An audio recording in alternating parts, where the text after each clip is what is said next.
से हमारी बातचीत नहीं हो पाई थी, लेकिन किसी कारण से, और आज लेकिन सुशील केडिया जी जुड़े हैं तो उनसे समझते हैं कि इस समय मार्केट में क्या होने के साइंस हैं। Sushil ji, good morning. Good morning. कल मैं भी नहीं था और आपको थोड़ा सा मिस किया हमने।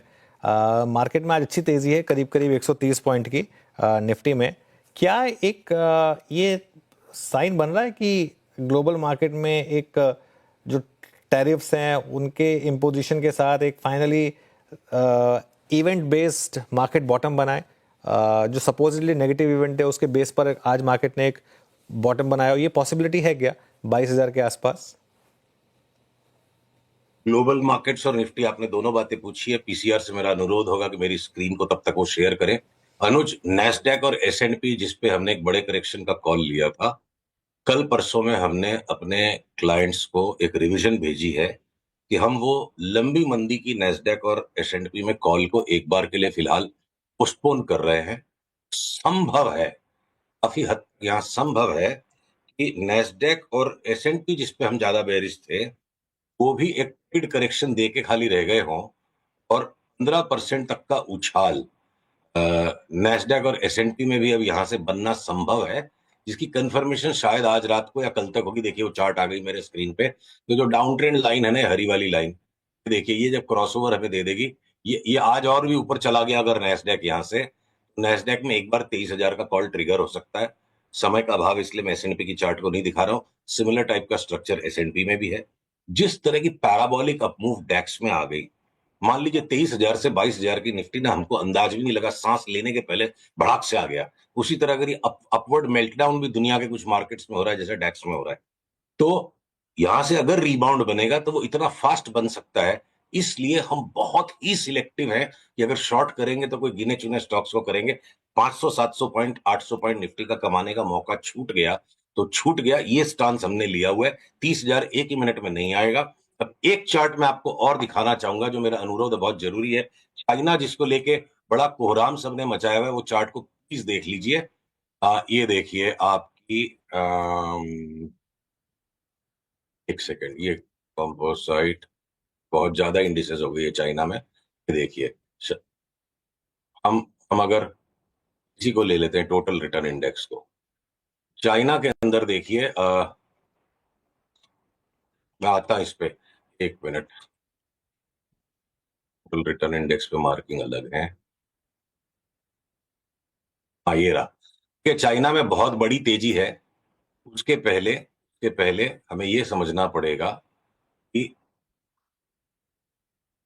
ये जो ट्रायंगुलर पैटर्न रन अराउंड कर रहा है चाइना में, इसका एक अपवाद मुझे दिखता है कि 2025 में चाइना 3700 के ऊपर जाए बिना वापस 2500 आए, और उसके बाद 2026 में 5,000 5,500 6,000 तक जा सकता है। तो जो चाइना की तेजी से घबराहट है, मुझे लगता है वो घबराहट 2026 के लिए होनी चाहिए, 25 के लिए नहीं होनी चाहिए। चाइना ने एक जो स्पाइक दिया और थोड़ा अपवर्ड पुश देने के बाद बाकी पूरा साल भर ये आहिस्ता आहिस्ता आहिस्ता आहिस्ता नीचे मियांडर करता रहे, ये संभावना बिल्कुल स्पष्ट है कि ये पॉसिबल है। इसलिए सिर्फ चाइना फैक्टर को देख के डर डर के कि सारा पैसा चाइना ले जाएगा, निफ्टी में नहीं आएगा। और अब मैं लौटूं आपके निफ्टी के सवाल पे, तो ये देखिए, बिल्कुल यहाँ बेचना महामूर्खता का काम है, लेना उतावली का काम है।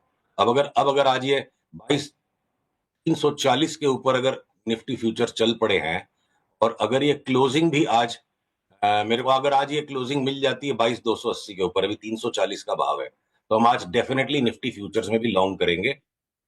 इंडिविजुअल स्टॉक फ्यूचर्स में जिनमें लॉन्ग हो रही है, अगर 22,280 की क्लोजिंग स्टॉप लॉस के साथ ओवरनाइट कैरी करना है कि नहीं पोजीशन, ये 22,280 के ऊपर अगर मुझे क्लोज देता है तो मैं इसको लॉन्ग को लेके डेफिनेटली चलूंगा।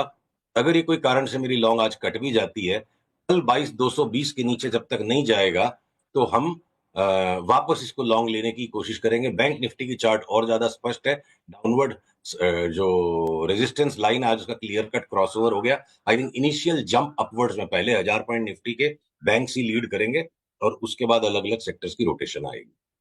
बैंक्स बैंक्स लीड करेंगे आपने कहा, लेकिन सिंस आपने नैस्डैक में 15% रैली की बात की, आज क्या आईटी में एक फ्रेश रैली की शुरुआत माने, या फिर क्योंकि सबसे ज्यादा बीट एंड डाउन स्पेस थी आज, निफ्टी आईटी देखिए आप लीड कर रहा है क्लियरली, और सारे आईटी के जो बीट एंड डाउन स्टॉक्स हैं उनमें एक अच्छा मोमेंटम आ रहा है, तो इसको किस तरीके से मानेंगे आप? देखिए आईटी भी एक्सट्रीम ओवरसोल्ड है, और एक्सट्रीम ओवरसोल्ड से ये रिबाउंड दे देगा, इसमें कोई डाउट नहीं है। सभी चीज रिबाउंड दे देती जब एक साथ बाजार चलता है। अभी भी हमारे को जो तेजी लगती है उसमें, मान लो फॉर एग्जांपल हमको बजाज फिनसर्व और बजाज फाइनेंस में अगले 6 महीने में बहुत खराब भाव नीचे का दिखता है, वो भी रिबाउंड दे देंगे। और अनुज, अगर सीएनएक्स आईटी की चार्ट को मैं देखूं, मेरे को एक रिबाउंड सा ही दिखती है। 32,000 के लेवल से अगर ये बढ़ के 41,100 तक भी हो जाए, 31,000 हो जाए, और उसके बाद फिर लुढ़क जाए तो बड़ी बात नहीं है। हाँ, ट्रेडर्स के लिए अब यहाँ कोई आईटी के भी स्टॉक्स में शॉर्ट रहने का मतलब नहीं बनता है, घूम चुका है बाजार यहाँ से। और एक बार इसमें 2,500 3,000 पॉइंट तक की रैली संभव दिखती है। उससे ज्यादा का विजन मैं अपनी चार्ट्स पे अभी ले नहीं पा रहा हूँ। सिंस आईटी अभी बैंक भी मुझे लगता है अंडर परफॉर्मर सेक्टर होगा, जो निफ्टी, बाकी बाजार के साथ रिबाउंड देगा, पर बड़े आउट परफॉर्मेंस दूसरे सेक्टर्स में है। बैंक निफ्टी की बात करते हैं, सिंस आपने एक सिर्फ एक कर्सरी तौर पर कहा कि जो अगली निफ्टी की, जो निफ्टी की पहली 1,000 पॉइंट की रैली है उसको बैंक निफ्टी लीड करेगा, तो अगर निफ्टी में 1,000 पॉइंट की रैली हुई तो बैंक निफ्टी कहां तक जाएगा फिर? बैंक निफ्टी देखिए, सीधी सीधी बात है, 2,500 3,000 पॉइंट तो बैंक निफ्टी का धर्म बनता है बढ़ना। और मैं आपको लेवल दे दूं, बैंक निफ्टी के फ्यूचर्स पे चलते हैं हम, एक मिनट। हाँ, देखिए फ्यूचर्स आ गए स्क्रीन पे मेरे। बैंक निफ्टी फ्यूचर्स के अंदर मैं इवेंचुअली, देखिए अनुज, तक ये 27,000 की निफ्टी आएगी, जो आपका कॉल था 26,000 पे हम सारे अटक गए कि 27,000 आ जाएगा, ठीक है, हम लोग चार्ट के हिसाब से बेच गए थे कि वापस जो 27,000 की निफ्टी आते आते 56,000 की बैंक निफ्टी हो जाएगी।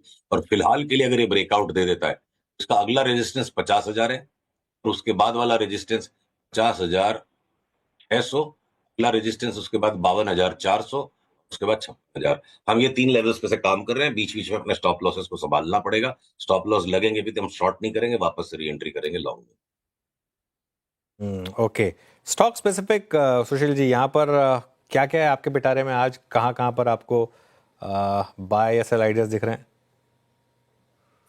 जैसा कि अपनी बात हुई, इवन अगर आईटी के स्टॉक्स भी बड़ा रिबाउंड दे जाएंगे, 8-9% अगर इंडेक्स बढ़ जाएगी, तो लार्ज वाले स्टॉक्स 12-13% बढ़ सकते हैं।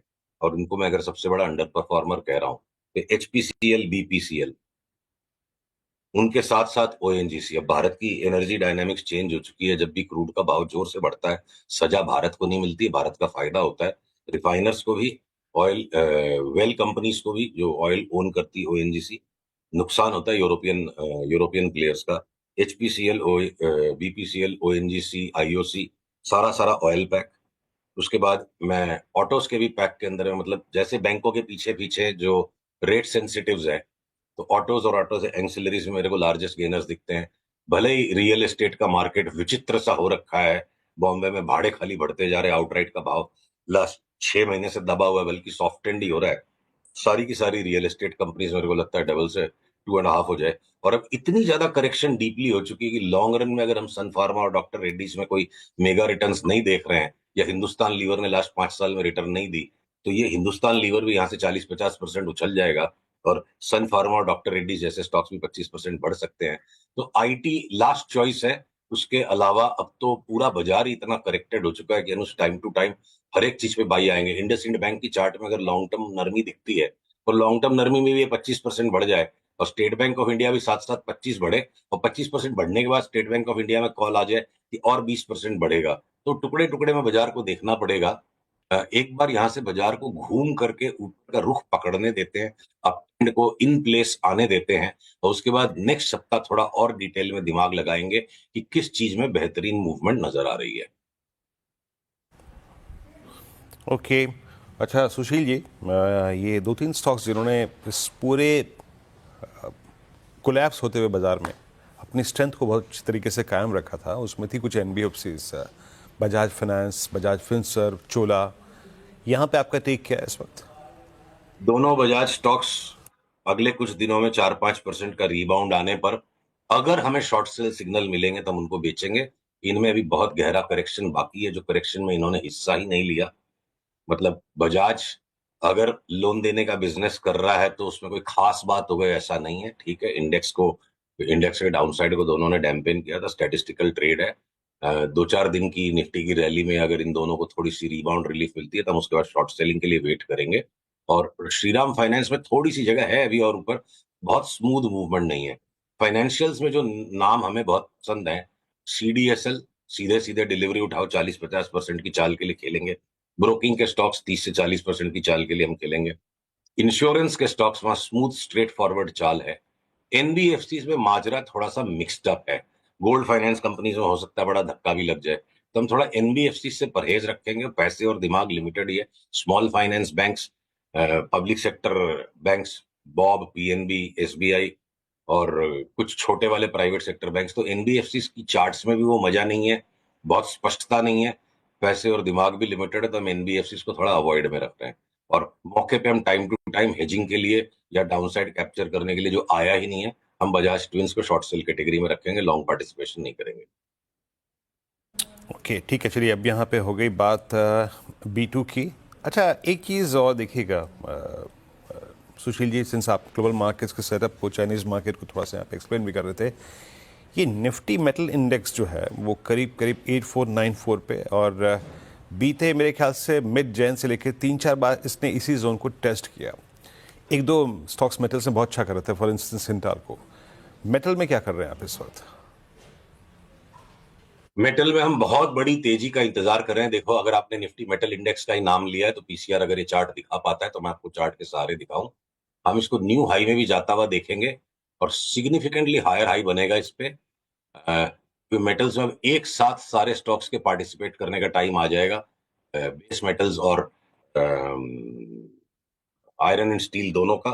मुझे संयम रखने वाले के लिए लास्ट क्वार्टर ऑफ 2025 तक में अगर 8,500 वाली निफ्टी मेटल इंडेक्स 11,500 हो जाती तो कोई बड़ी बात नहीं लगती। ये हमारे एक्सपेक्टेड पाथ ऑफ मूवमेंट है। ब्रेकआउट अभी तक आया नहीं है।